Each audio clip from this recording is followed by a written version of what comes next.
En la comida familiar, mi hermana se levantó, señaló a mi hija de 13 años y dijo: «No deberías dejarle algo tan grande a Valeria. No está preparada para manejar eso cuando crezca». Nadie habló. Mi abuela Julia la miró fijo. Valeria le decía: «Abuela Julia».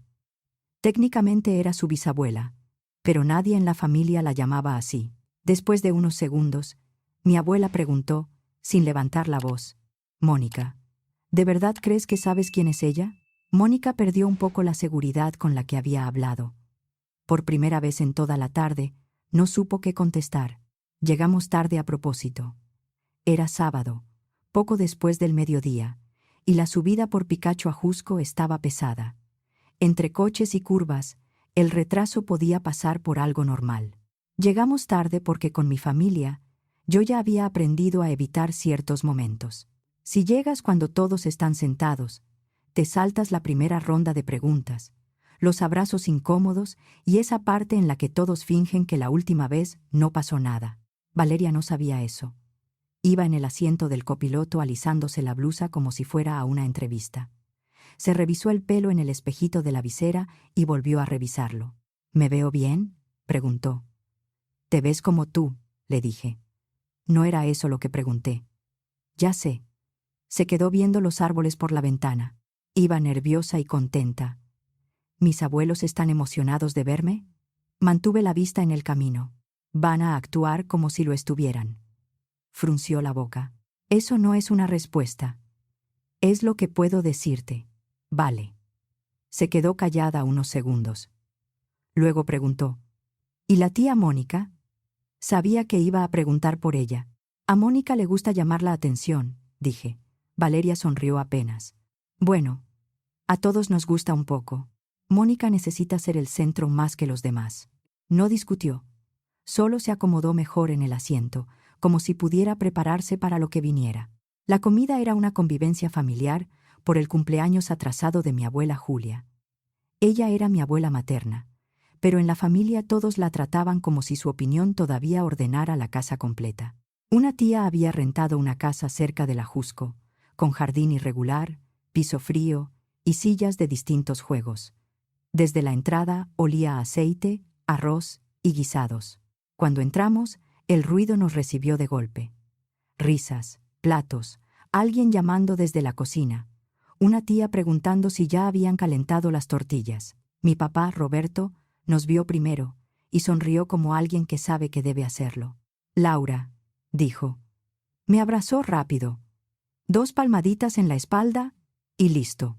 Mi mamá, Elena, apareció detrás de él y me tocó el brazo, como si ese gesto pudiera cubrir años de distancia. «Qué bueno que llegaron», dijo. Después se inclinó hacia Valeria. «Ay, mírate nada más, estás enorme». Valeria se iluminó. Mi mamá podía ser encantadora por ratos. Sabía hacer de abuela cuando había gente mirando, y mi hija solo conocía esa versión. Valeria la abrazó con ganas. Mi mamá la sostuvo un segundo más de lo necesario. Luego me miró con una sonrisa educada. Entonces apareció Mónica. Llegó justo cuando ya había ojos mirando hacia nosotras. «Laura», dijo, con una sonrisa demasiado cuidada. «Mónica». Valeria la miró con curiosidad. Mónica se inclinó y le dio un beso sonoro en la mejilla. «Hola, Vale. ¿Hace cuánto que no te veía? Ya estás enorme». Valeria asintió, sonriente. No sabía qué hacer con tanta familiaridad, pero tampoco quería ser grosera. Mi abuela Julia acababa de llegar. Entró despacio, apoyada en el brazo de una mujer que la acompañaba desde hacía unas semanas. Se veía más pequeña que antes, pero los ojos eran los mismos, tranquilos, atentos. La cara de Valeria cambió de inmediato. No fue una sonrisa de compromiso, fue alivio. «Abuela Julia», dijo casi sin aire. Antes de que yo pudiera decir nada, ya iba hacia ella. Ese vínculo era sencillo. Los demás entraban y salían de la vida de Valeria cuando les convenía. Mi abuela no. Ella llamaba, preguntaba, iba cuando decía que iba y se acordaba de las cosas pequeñas. Mi abuela la abrazó con cuidado. «Ahí estás», le dijo. Luego me miró. «Laura, me da gusto que estés aquí». Asentí. A mí también. No era del todo cierto, pero no era momento de decir otra cosa. Yo todavía quería creer que, si me mantenía tranquila, la comida podía pasar sin pleito. La comida pasó por partes. Hubo arroz, mole, ensalada, tortillas calientes y agua de Jamaica. Valeria se mantuvo cerca de mi abuela, Mónica cerca de mi mamá, y mi papá iba de un grupo a otro, suavizando todo sin elegir nunca. Mónica llevaba rato mirando a mi abuela cada vez que alguien mencionaba papeles o propiedades. Cuando los platos quedaron casi vacíos, mi abuela se puso de pie. Lo hizo despacio, apoyándose en la mesa. La sala se fue callando. En mi familia todavía pesaba su voz. «No les voy a quitar mucho tiempo», dijo. Sus ojos se posaron en Valeria. «Quiero decir algo sobre mi bisnieta. Sobre Valeria. Tengo un regalo para ella». Valeria se quedó inmóvil, como si no supiera si debía sonreír o mirar al piso. Mi abuela continuó. «He estado hablando con una abogada y con el banco. Voy a dejar un dinero protegido para beneficio de Valeria». El ambiente cambió. Valeria no entendió del todo. Los adultos sí. Mi mamá enderezó la espalda. Mónica dejó de sonreír. Mi abuela siguió. «El banco lo va a administrar bajo reglas claras. Nadie de la familia va a poder disponer de ese dinero como quiera. Ni Mónica, ni tus abuelos, ni Laura. Cuando Valeria cumpla 18 años, podrá empezar a tomar decisiones, pero con condiciones». «Abuela», dijo Valeria, con los ojos muy abiertos. Mi abuela levantó una mano. «Déjame terminar, mi niña. Antes de eso, se podrán hacer pagos para su educación, cursos o actividades que apoyen su futuro. Lo importante es que quede protegido». Hubo unos aplausos tímidos. Alguien dijo que era una bendición. En teoría, era un momento bonito. Entonces miré a Mónica. No estaba sonriendo. Miraba a mi abuela como si acabara de entregarle algo de la familia a una desconocida. Mi mamá apretó los labios. Mi papá miró de una a otra confundido o fingiendo estarlo. Valeria seguía emocionada, tratando de encontrar palabras. Mi abuela se sentó despacio. Hubo un silencio breve. Entonces Mónica se levantó. No dudó. Miró a mi abuela. Señaló a Valeria y dijo, con voz suficiente para que todos escucharan: «No deberías dejarle algo tan grande a Valeria. No está preparada para manejar eso cuando crezca». Nadie supo qué decir. Valeria parpadeó. Primero confundida, después herida. La habían señalado delante de todos, como si ella no estuviera sentada ahí. Mi abuela miró a Mónica, seria. Luego me miró a mí. Después volvió a mirar a Mónica. «Mónica, ¿de verdad crees que sabes quién es ella?» Mónica abrió apenas la boca. «¿Qué?», dijo. «¿De qué hablas?». Por primera vez sonó menos segura. Mi abuela no discutió, no levantó la voz, solo contestó lo necesario. «Valeria no tiene que decir nada», dijo. «Esto lo voy a decir yo». Luego miró alrededor. «Algunos de ustedes ya saben esto, porque sí han estado en su vida». No tuvo que explicar a quién se refería. Valeria fue aceptada en el programa Horizonte. Es una secundaria privada con un programa académico especial. Hacen entrevistas, evaluación de ingreso y seguimiento. Se escuchó un murmullo. Valeria se puso roja y me miró como si no supiera si tenía permiso de sentirse orgullosa en medio de una humillación. Mi abuela siguió, tranquila. Tenía buen promedio. Cartas de recomendación, entrevistas y una evaluación. Yo pagué la inscripción y los primeros trámites. Eso fue lo que hizo que todos entendieran. No solo que Valeria había sido aceptada, que era real, reciente y comprobable. Y que la única forma en que Mónica no lo supiera era que no había estado. Mónica bajó la mano. Mi abuela inclinó apenas la cabeza. «Entonces no sé de qué Valeria estás hablando. La que yo conozco no es esa». A Valeria se le cortó la respiración. Mi mamá miró la mesa. Mi papá hizo esa cara de quien quiere que todo termine sin hacerse responsable.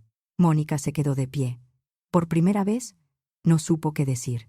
Si años antes me hubieran preguntado si Mónica sería capaz de señalar a una niña en público para hacerla menos, habría dicho que no.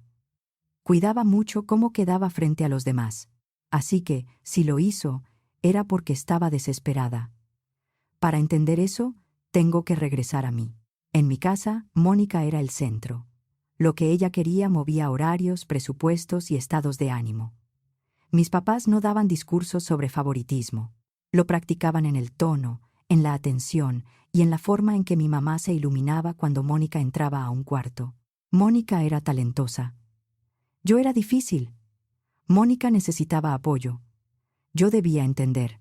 Luego vino la audición del coro. Era un coro infantil de una escuela de música en Coyoacán. Había que presentarse, cantar y esperar resultados. No aceptaban a todos.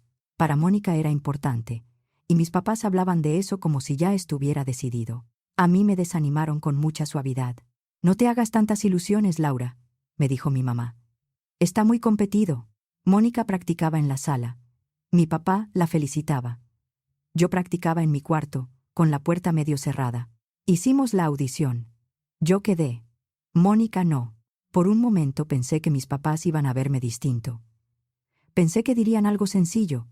Algo como: «Mira, Laura también puede».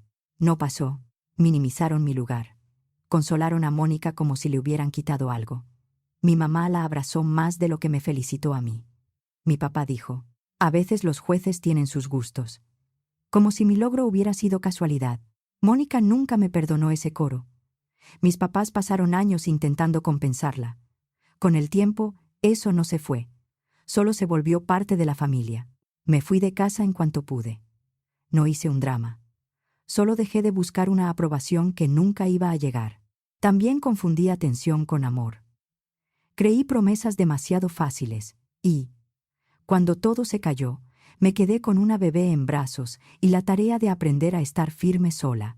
Valeria fue lo mejor que me pasó. También fue difícil al principio, no porque ella fuera mala, sino porque su cabeza funcionaba de otra manera.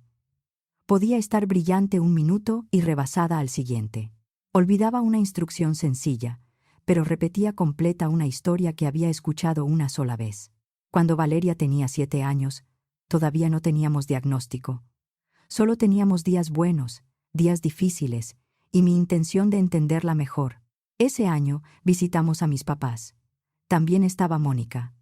Valeria acababa de perder un diente de enfrente y no dejaba de tocarse el huequito con la lengua, orgullosa. Valeria estaba siendo Valeria. Habladora, inquieta, emocionada. Mi mamá la miraba como si estudiara un problema. Mónica hizo un comentario sobre lo intensa que era. Después, hicieron frente a mi hija lo mismo que yo conocía desde niña. Empezaron a insinuar que estaba atrasada, que tal vez necesitaba una escuela especial, que había que ser realistas. Lo dijeron con ese tono suave que algunas personas usan para lastimar pareciendo útiles. Valeria escuchó todo. Vi cómo le cambió la cara. Dejó de tocarse el diente. Se quedó quieta, mirando al piso. Ese fue mi límite. Eso ya me había pasado a mí. No iba a dejar que le pasara también a ella. Tomé distancia. Sin anuncio grande. Sin llamada dramática. Menos visitas. Menos explicaciones. Límites claros. Después Valeria fue diagnosticada con trastorno por déficit de atención e hiperactividad. Cuando tuvimos el apoyo correcto, todo empezó a cambiar. No de un día para otro. Poco a poco, Valeria aprendió cómo funcionaba su cabeza. Armamos rutinas. Buscamos herramientas. Los momentos difíciles siguieron, pero ya sabíamos manejarlos mejor. Creció y se volvió una estudiante fuerte. Se notaba cuando la miraban sin estar decididos a malinterpretarla. Mi abuela Julia sí la miró así. La llamaba, la escuchaba, se aparecía cuando prometía hacerlo. Le preguntaba por sus libros, sus tareas y sus miedos. Trataba a Valeria como una persona completa. Mis papás y Mónica no. Cuando Valeria hizo el proceso de admisión al programa Horizonte, casi no se lo contamos a nadie. Fue un proceso de meses. Calificaciones, cartas, entrevistas, evaluación. Valeria se esforzó mucho. Yo fingía estar tranquila. La aceptaron. Mi abuela lo supo. Algunos familiares cercanos también. Mis papás y Mónica no. No estaban ahí. Unas semanas antes de la comida, mi mamá había mandado al grupo familiar unos videos de Valeria jugando con unas primas en su sala. En ese momento no le di importancia. Eran videos cortos, de esos que la gente comparte sin pensar demasiado. Valeria se veía contenta y nada más. Meses antes de esa comida, mis papás y Mónica también habían empezado a reaparecer. Mensajes, llamadas, invitaciones.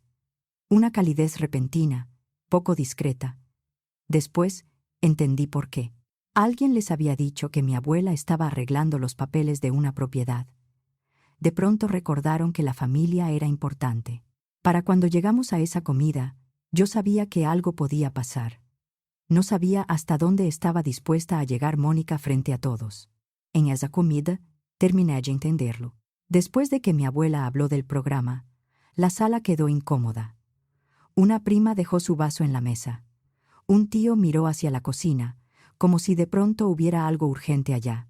Valeria se limpió los ojos rápido, como si pudiera borrar las lágrimas con fuerza. Intentó verse valiente.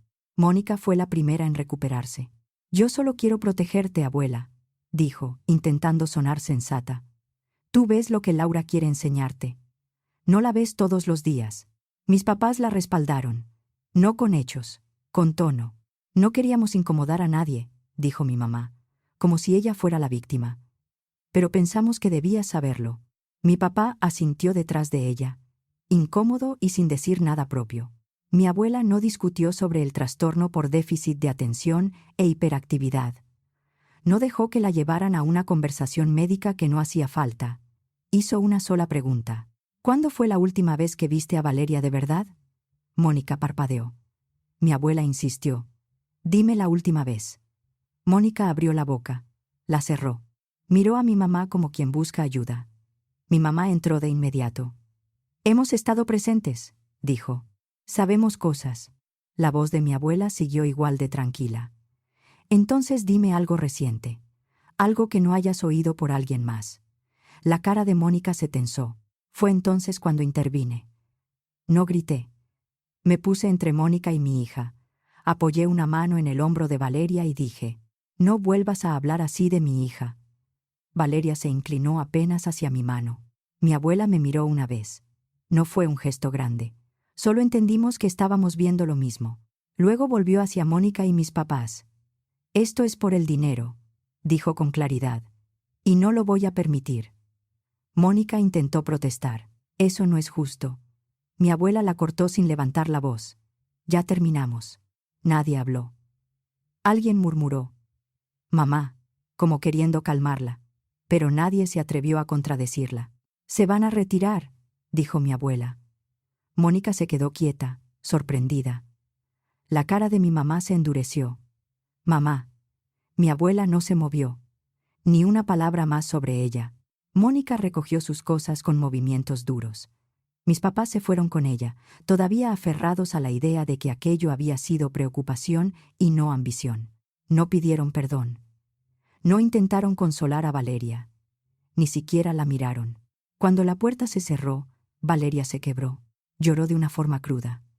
No lloraba solo por lo que Mónica dijo. Acababa de entender algo que no debería haber entendido tan chica. «Yo no hice nada», alcanzó a decir. La abracé. «Ya sé». «¿Por qué dijo eso?», tragué saliva. Hay respuestas que una no quiere darle a una hija de 13 años. Entonces le dije lo único que podía decirle sin hacerle más daño. «Porque habla como si te conociera, pero no ha estado cerca». Valeria se limpió la cara con enojo. «Pero la abuela Julia sí me conoce». «Sí», dije. Por eso no le creyó. La reunión siguió. Técnicamente.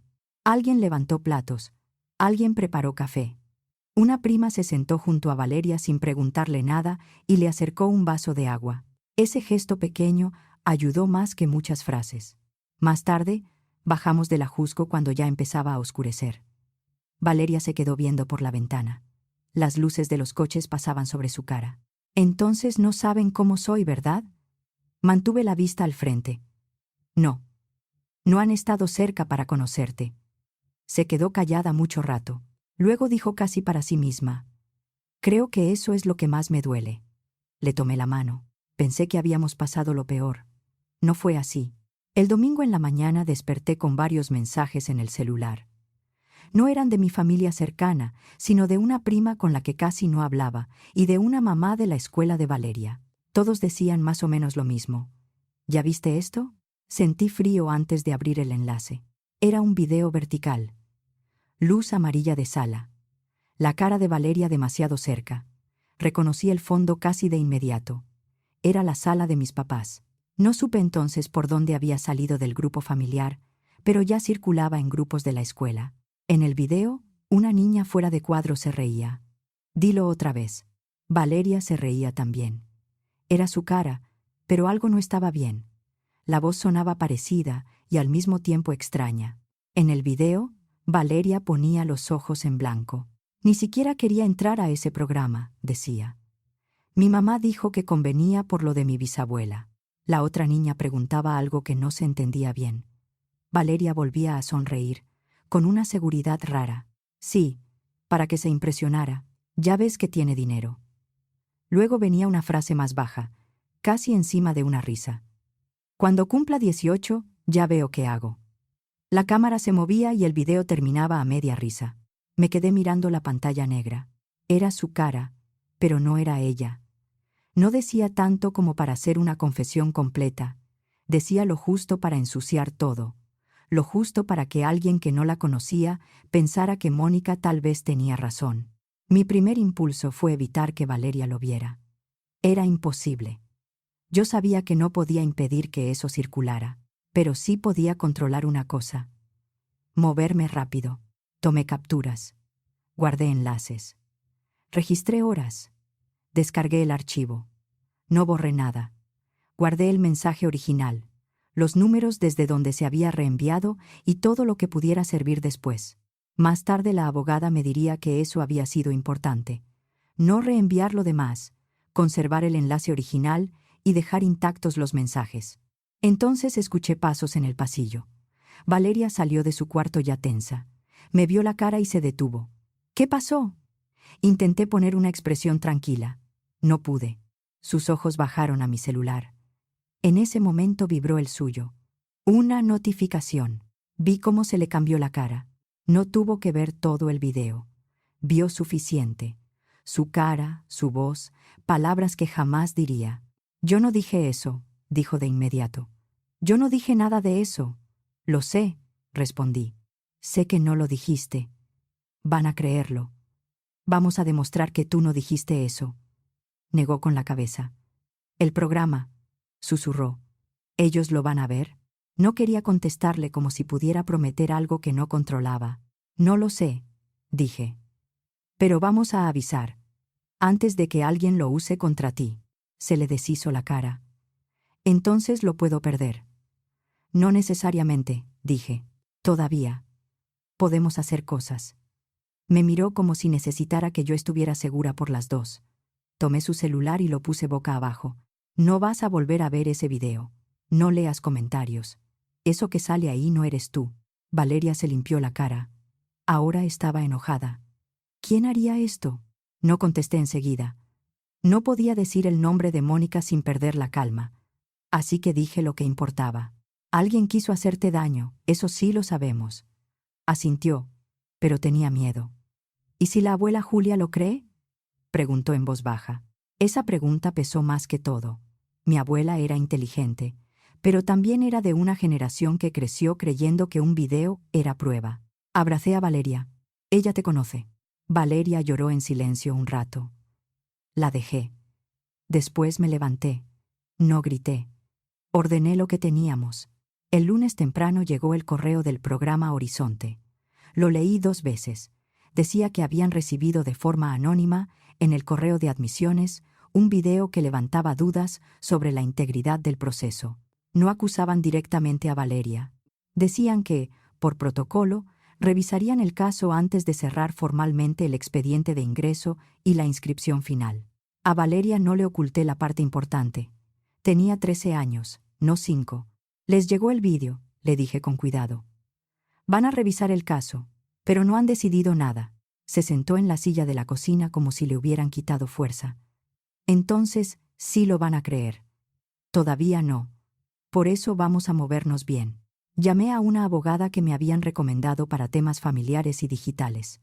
Me atendió primero por teléfono y esa misma tarde nos vimos en su oficina. Llevé todo. El correo del programa, el enlace, las capturas, los mensajes, el archivo descargado. No entré preguntando si se podía hacer algo. Entré diciendo: alguien está usando un video manipulado de mi hija menor de edad para dañar su educación. La abogada lo vio completo. Me pidió los archivos originales y empezó a ordenar la información. Vamos a actuar, dijo.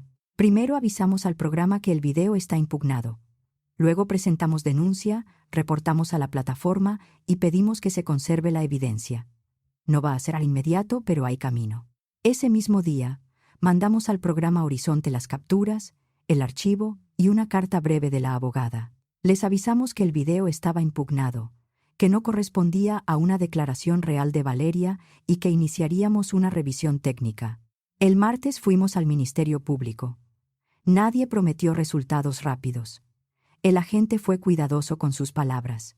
Nos dijo que había que abrir la carpeta, pedir información por oficio y conservar todo sin alterar archivos ni mensajes. La calificación exacta dependía de lo que se encontrara, pero usar material falso contra una menor no era un asunto menor. Por medio de la abogada contactamos a un perito en análisis digital. Revisó el archivo con calma y aclaró que una copia reenviada por WhatsApp no era lo mismo que el archivo original. Su primer informe solo podía hablar de indicios. Pausó el video justo en la parte donde la voz decía: mi mamá dijo que convenía. Ahí, dijo. Reprodujo unos segundos más lento. El audio parecía entrar un poco antes que la boca. La forma de los labios no correspondía del todo a ciertas palabras. Ahora mira el borde de la mandíbula, agregó. En un cuadro, el contorno temblaba apenas y luego se acomodaba. Puede ser compresión, pero junto con lo demás llama la atención. Y aquí el fondo brinca, señaló el sillón detrás de Valeria. Por un instante parecía moverse y regresar. Con esta copia no cierro un dictamen definitivo, dijo. Pero sí puedo hacer un informe preliminar. Para más, habría que pedir origen del archivo y registros de envío. Póngalo por escrito, dije. Lo hizo. 3 puntos claros, en un documento con membrete.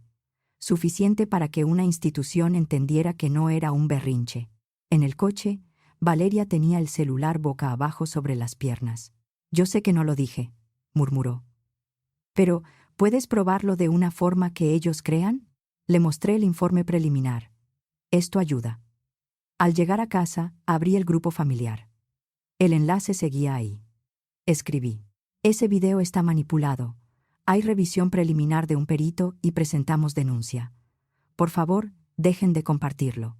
Adjunté la foto del informe y resumí los 3 puntos. Audio desfasado, contorno alterado y fondo inconsistente. Las respuestas llegaron rápido. Ya lo borré. Perdón, no sabía. ¿Quién le hace eso a una niña? Valeria estaba detrás de mí. ¿Ya saben quién fue? Todavía no, dije. 2 días después, el programa Horizonte escribió de nuevo. Confirmaron que la revisión seguiría abierta, pero que no tomarían el video como una declaración verificada mientras hubiera indicios técnicos de manipulación. También pidieron que enviáramos cualquier dictamen formal cuando estuviera listo. Valeria lo leyó una vez, luego otra. Esa semana llamó mi abuela. Valeria contestó. Yo no escuché todo. Solo vi cómo mi hija apretaba el teléfono con las 2 manos. Lo vi, dijo mi abuela al otro lado. Valeria cerró los ojos. Abuela, yo no. Ya sé, mi niña, la interrumpió. Yo te conozco. Valeria lloró más fuerte con eso que con el video. Cuando colgó, me miró. Entonces ella no lo creyó. No lo creyó, dije, y eso ya nos ayuda. El video era falso. Ya teníamos cómo empezar a demostrarlo. Pero quedaba la pregunta que nadie quería decir en voz alta. ¿Quién lo había hecho? Las semanas siguientes se sintieron desordenadas. Hubo correos, llamadas, archivos, citas y espera. A veces no pasaba nada visible. Luego llegaba un mensaje de la abogada, una respuesta de la plataforma, otra fecha. Valeria conservó su lugar en el programa Horizonte. El video alcanzó a hacer daño, pero no le quitó el lugar. También siguió cerca de mi abuela. Cuando mi abuela le dijo, yo te conozco, Valeria se calmó un poco. No estaba bien, pero ya no se sentía tan sola. Pasaron varios meses antes de que el rastro llevara a Mónica. La denuncia avanzó. Hubo oficios, respuestas de plataformas y citas que no le expliqué a Valeria con detalle, porque tenía 13 años y merecía seguir teniendo 13. No hubo una confesión ni una escena clara. Hubo papeles, fechas, cuentas, números, datos de registro y una explicación que ya no podía sostenerse. Después entendí que ese video no había salido de una ocurrencia de una noche. Mónica ya había reunido material antes de la comida, o por lo menos había estado preparando algo por si lo necesitaba. Eso me dio más rabia, pero también me ayudó a dejar de buscarle una explicación amable. Mónica terminó aceptando una suspensión condicional del proceso, con condiciones fijadas ante el juez. No podía acercarse ni contactar a Valeria. Tenía que retirar lo que estuviera en sus manos. No volver a distribuir el video ni pedirle a otras personas que lo hicieran, cumplir servicio social y mantenerse bajo supervisión durante un año. También tuvo que cubrir parte de los gastos legales y de terapia. Cualquier incumplimiento podía reabrir el proceso. La abogada nos explicó que las palabras exactas importaban para el expediente. Para mí había algo más sencillo. Una adulta había usado un video falso de mi hija para dañarla. Mis papás no aparecieron en el expediente como responsables, pero en la familia ya nadie pudo fingir que solo estaban de fondo. Las invitaciones empezaron a escasear. Los chats se volvieron más fríos. No fue una expulsión formal. Solo dejaron de invitarlos tanto. Mi abuela formalizó el fideicomiso sin hacer ceremonia. El dinero venía de una propiedad que había mantenido a su nombre durante años. Era poco menos de 3 millones de pesos para Valeria, protegidos hasta que cumpliera 18. Había liberaciones limitadas para educación y actividades relacionadas con su futuro. La administración quedó en manos del banco fiduciario, y una persona externa quedó en el comité técnico para revisar que los pagos se usaran solo para ella. Mónica quedó fuera. Mis papás también. Yo tampoco podía mover ese dinero a mi antojo, y eso estaba bien. Mi abuela quería proteger a Valeria incluso de los pleitos que vinieran después. Lo hizo a su manera, en silencio, con papeles firmados y sin discutirlo con nadie. Después volvimos a los días de escuela. Valeria entró al programa, se quejó de la carga de trabajo, se desveló con tareas y se emocionó cuando entendía algo difícil. Seguía siendo una adolescente, a veces brillante, a veces cansada, tratando de crecer. Con el tiempo, de esa comida me quedaron pocas imágenes claras. Pero esa pregunta no se me fue. Mónica, ¿de verdad crees que sabes quién es ella? Mi abuela estaba diciendo algo que yo tardé años en aceptar. Ellos habían opinado sobre Valeria sin estar en su vida. Mónica y mis papás no volvieron porque nos extrañaran. Volvieron cuando supieron del dinero, y cuando no pudieron controlarlo, intentaron lastimar a una niña. A veces me preguntan si me arrepiento de haber denunciado, siendo Mónica mi hermana. No me arrepiento. Lo pensé mucho. Pensé en mis papás, en los familiares incómodos y en el ruido que vendría después. Pero luego veía a Valeria intentando recuperarse, después de ver su propia imagen diciendo cosas que nunca dijo. No lo hice por venganza. Lo hice porque usaron un video falso de mi hija para dañarla. Denunciar no arregló a mi familia. Tampoco borró lo que Valeria vivió. Pero Valeria supo que esta vez yo no iba a mirar para otro lado.